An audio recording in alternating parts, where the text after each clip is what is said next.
According to a new report, Wendy Williams does not have frontotemporal dementia. Had bad blood for a while.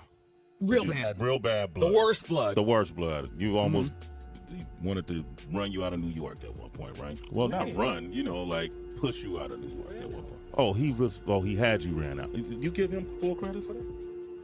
Okay, cool. He had you ran out of New York. It looks like Wendy might finally be breaking free from that messy guardianship drama. Reports say new medical tests expose something wild. She was intentionally misdiagnosed with several mental health conditions she never even had. And get this, the same court-appointed team that was supposed to protect her is the one allegedly behind this setup. That's straight up shocking. Wendy's been shouting her truth for months, begging people to listen and saying, "I'm not crazy." But everyone brushed her off like she was making it up. Even Nicki Minaj jumped in and spilled some major tea about what was really going down with Wendy. But nobody gave her a chance either. Word is, Nicki spoke up because she believes she could be the next one targeted for a false diagnosis and forced into a conservatorship herself. That's a terrifying thought. But of course, people will probably ignore Nicki just like they did Wendy until it's too late again. This whole situation blew up just a few days ago after TMZ dropped a bombshell report. Apparently, Wendy had a round of neurological exams done by a top but unnamed neurologist in New York. His results reportedly confirmed that Wendy doesn't have the condition that's kept her trapped under this guardianship for years. What a shocking twist. Can you believe this? They locked Wendy up in multiple mental health facilities, ripped her off TV, cut her off from her family, and even forced medication on her, all over an illness she never even had. That's downright cruel. And according to Wendy herself,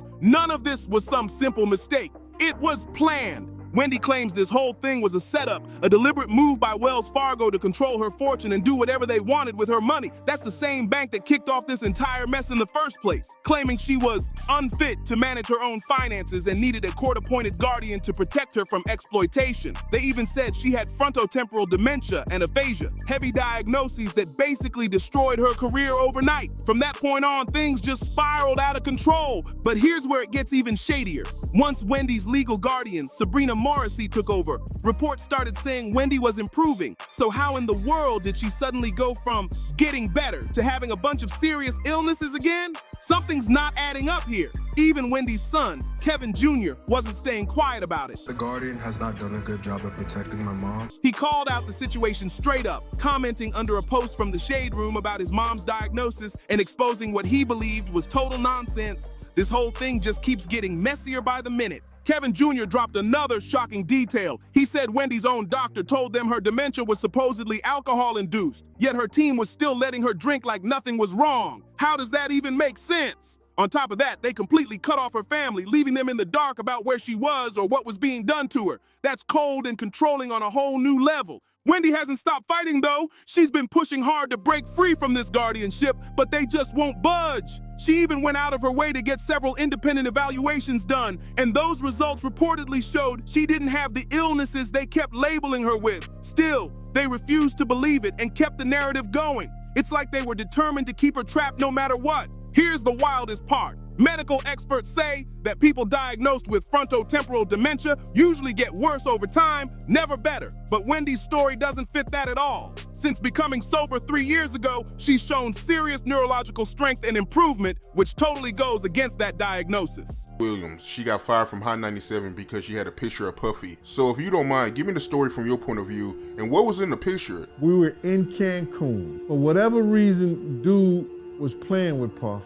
He went behind him and grabbed his trunks and pulled them down. Some girls that was taking pictures.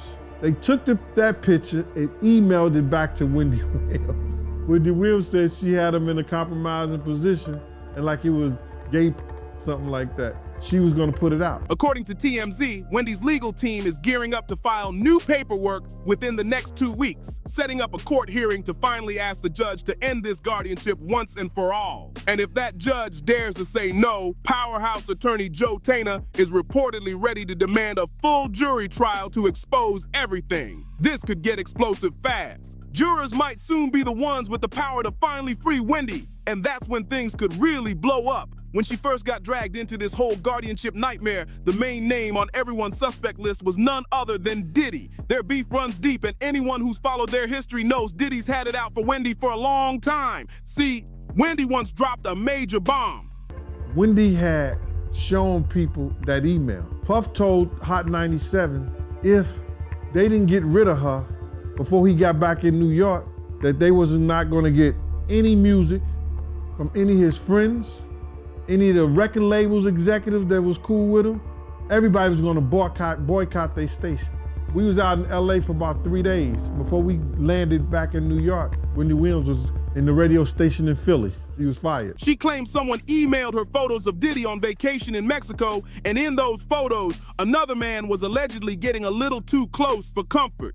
That accusation caused chaos back then. Diddy was furious, and from that moment, it seemed like he wanted nothing more than to shut Wendy down completely. And let's not forget that infamous nightclub incident when then 19-year-old Shine ended up taking the blame for Diddy after things went down. Wendy was one of the first to say something wasn't right about that whole situation, demanding that it be fully investigated. She even went as far as questioning Diddy and J-Lo's connection, saying there was way more going on behind the scenes than the public ever knew. Plus, Wendy was one of the only people bold enough to call out Diddy's relationship with Cassie long before she ever left him. Back then, nobody wanted to believe her. But looking at everything now, people are starting to realize Wendy might have been telling the truth all along. Things got so tense between Wendy and Diddy that he even brought up her teenage son during an interview. And that moment had everyone shaken.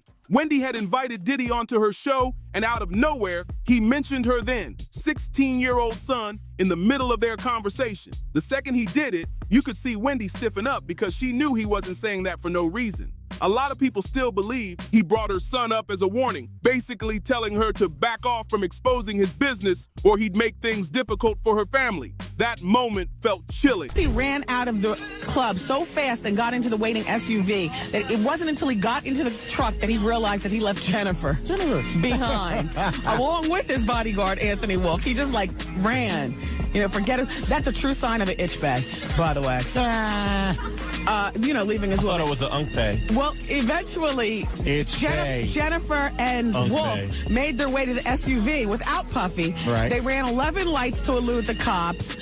Supposedly it was Puffy, although people are saying they saw a female.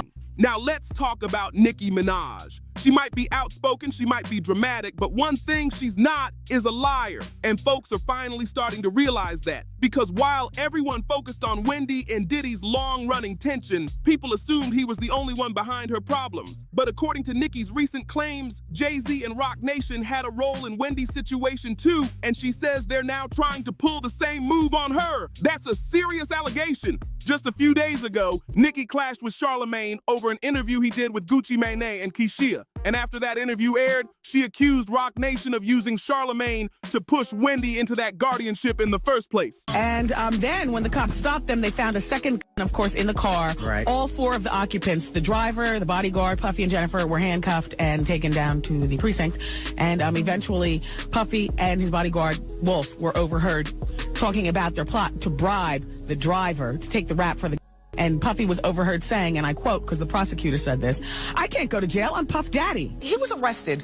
Nicki even doubled down by saying Charlemagne, who she called the fraud, is Jay-Z's close friend and business partner, and that he's been using his position at iHeartRadio to help carry out these disgusting ploys against innocent families. Those claims had the whole internet buzzing because Nicki wasn't holding anything back. Nicki wasn't the only one speaking up. Tasha K jumped in too, adding even more heat to the situation. She backed up Nicki's claims and said Roc Nation has allegedly been plotting to put Nicki into a guardianship the same way Wendy got caught up. But according to Tasha, the one thing blocking them is Nicki's husband, Kenneth Petty. Since they're married, even if someone tried to push fake mental health labels on Nicki, her money would automatically go to Kenneth, not a court-appointed stranger. That marriage basically protects her bag, and that's what's keeping certain people from making a move. Tasha also pointed out something a lot of folks never noticed. This is not something that is like a conspiracy theory. This shit actually happens.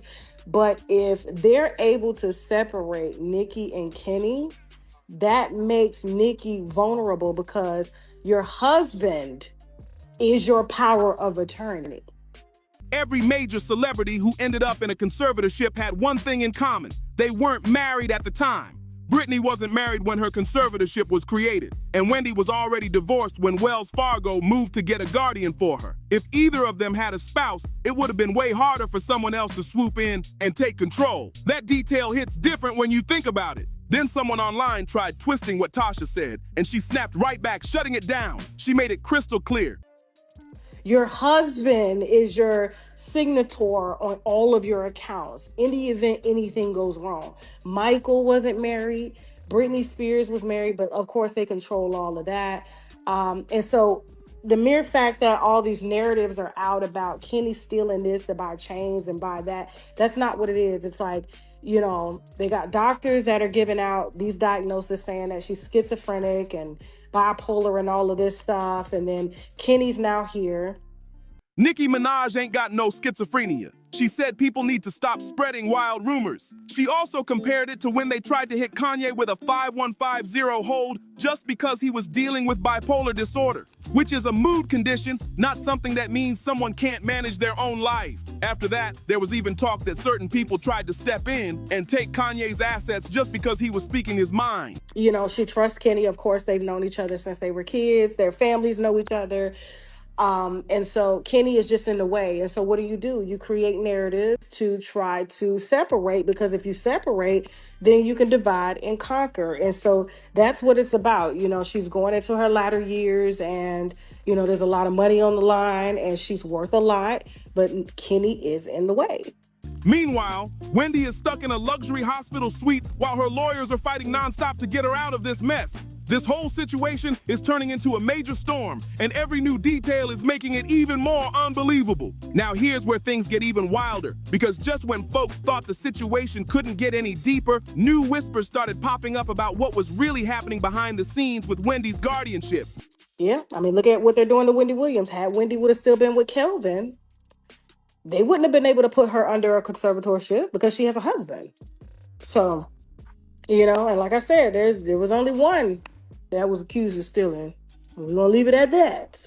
Okay. People close to the situation are saying that once the guardianship was put in place, a whole new circle of strangers suddenly had access to Wendy's medical files, her finances, and even her day-to-day schedule, and none of it felt right. Some insiders claim Wendy's team was keeping her so isolated that she didn't even know who was making decisions for her anymore. That's scary for anybody. There were also rumors that certain people were benefiting financially every time Wendy needed another evaluation or required another extended stay in a medical facility. Every time Wendy asked questions or pushed back, somehow a new treatment or new restriction would pop up. It started to look like someone was dragging this whole situation out on purpose. That kind of control over a grown woman's life is unbelievable. On top of that, more people in Wendy's circle began talking, saying she kept repeating the same thing over and over. She felt like someone was trying to make her disappear quietly. She told close friends she didn't trust the people assigned to her, and she felt like her voice was being erased on purpose. Puffy wants Cassie back. Oh, it's been all over social media.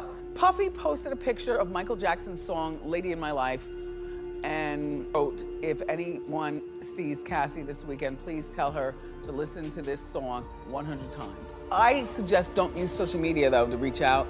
I think this is a grand overture from Puffy. I don't believe he really wants her back. I believe he probably treated her at some particular point like a possession, like a possession. And if you really care, then you'd reach out privately, not publicly. But nobody with power stepped in to help her. Every time she tried to send messages out, someone around her would shut it down or claim she was confused, which only made everything look even more questionable. With all this new information getting out, the public is finally starting to rethink everything they were told about Wendy. And her story is sounding more real than ever now. And just when you think the situation couldn't get any more twisted, more people started coming forward saying the whole guardianship might have been part of a much bigger operation than anyone realized. Some insiders claimed there were powerful figures watching Wendy's case closely, not because they cared, but because her situation could be used as a model to control other high-profile celebrities who didn't play along. That idea alone had everyone stunned. There were also reports that certain business partners who used to work with Wendy suddenly went silent around the time her guardianship started. Folks who once praised her wouldn't even answer questions about her anymore, almost like they were told to back off. People close to Wendy said she noticed it too. She would ask why everyone disappeared at the same time, and nobody gave her a straight answer. That kind of isolation feels intentional. Another detail that came out was that Wendy allegedly tried to switch doctors more than once, but every time she requested it, the answer was always no, or the paperwork magically got lost. Meanwhile, the same doctors who insisted she had serious conditions were the ones approving all the restrictions on her life. As the mother of a now 16-year-old. Who I met backstage, He did? he's a great young man. Oh, thank you. You represent a lot. That created a loop she couldn't escape. She told friends it felt like the system was built to trap her, not help her. With all these new claims hitting the internet, people are finally realizing Wendy's situation might not have been just negligence. It might have been a whole coordinated setup.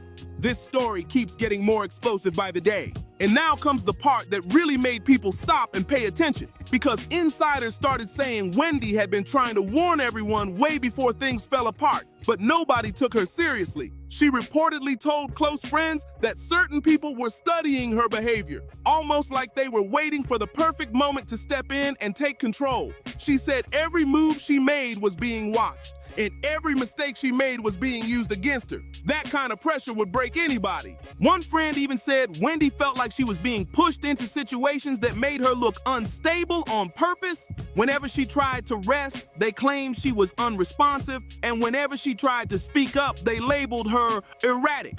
It was like everything she did was flipped into something negative, no matter how normal it was. That type of manipulation is dangerous. People around her also noticed that Wendy kept losing access to basic things: her phone, her social media, her emails, almost like someone wanted to keep her from communicating with anyone who might help her. She would tell people that her messages weren't going through or that certain calls mysteriously didn't connect anymore. That isn't a coincidence. Then someone close to the legal situation said something that shook the internet. They claimed the guardianship wasn't just about protecting Wendy. It was about keeping control over her story, her brand, and her legacy. If someone controls your voice, they control your power, and Wendy knew that. With each new piece coming out, the whole picture is becoming clearer, and it's way darker than anyone imagined. And here's the part that connected everything in a way nobody wanted to believe. People started saying this whole situation wasn't just about controlling Wendy, it was about controlling her money.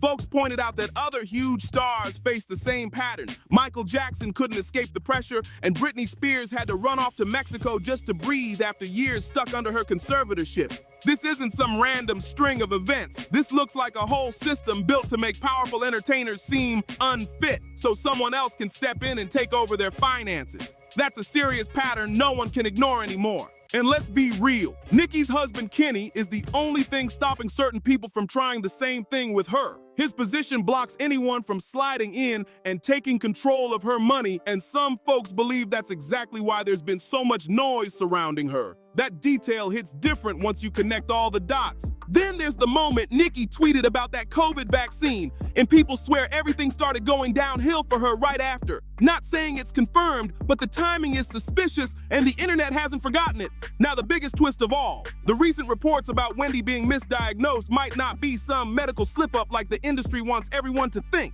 Allegedly, they needed her under that guardianship while Diddy's legal situation was unfolding so she wouldn't end up in court sharing her experiences with him. If that's true, that means Wendy wasn't protected, she was silenced.